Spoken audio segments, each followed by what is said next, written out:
ಇದೇ ಚಿತ್ರದ ಹೊಡಿ ಒಂಬತ್ತು ಅನ್ನೋ ಸಾಂಗ್ನ ಆಡಿಯೋ ಲಾಂಚನ್ನ ಹುಬ್ಬಳ್ಳಿಯಲ್ಲಿ ಆಯೋಜನೆ ಮಾಡಲಾಗಿತ್ತು. ಇನ್ನು ಗಣೇಶ್ ಹಾಗೂ ಯೋಗರಾಜ್ ಭಟ್ರನ್ನ ನೋಡಿ ಸಿನಿಮಾ ಪ್ರಿಯರಲ್ಲದೆ ಹುಬ್ಬಳ್ಳಿ ಮಂದಿ ಕೂಡ ಖುಷಿಪಟ್ಟರು. ಹುಬ್ಬಳ್ಳಿ ವಿಜಯಪುರ ರಸ್ತೆಯಲ್ಲಿರುವಂತಹ ಆಕ್ಸ್ಫರ್ಡ್ ಕಾಲೇಜಿಗೆ ಮೊದಲು ಚಿತ್ರತಂಡ ಭೇಟಿ ಕೊಟ್ಟಿತ್ತು.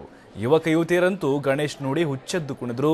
ಇದಾದ್ಮೇಲೆ ನಗರದ ಹೃದಯ ಭಾಗದಲ್ಲಿರುವಂತಹ ಸಂಗೊಳ್ಳಿ ರಾಯಣ್ಣ ಹಾಗೆ ಕಿತ್ತೂರು ಚೆನ್ನಮ್ಮ ಮೂರ್ತಿಗಳಿಗೆ ಗಣೇಶ್ ಮಾಲಾರ್ಪಣೆ ಮಾಡೋಗಂತೂ ಫ್ಯಾನ್ಸ್ ಶಿಳ್ಳೆ ಚಪ್ಪಾಳೆ ಹಾಕಿ ಸಂಭ್ರಮಿಸಿದ್ರು.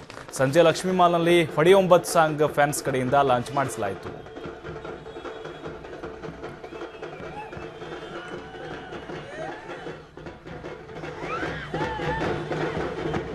ಇಲ್ಲೇ ಒಂದು ಹಾಡು ರಿಲೀಸ್ ಮಾಡಬೇಕು ಅನ್ನೋದು ಗಣೇಶ್ ನಂದು. ನಾನು ಗಣೇಶ್ ಬಹಳ ಸತಿ ಬಂದೆ ಹುಬ್ಬಳ್ಳಿ.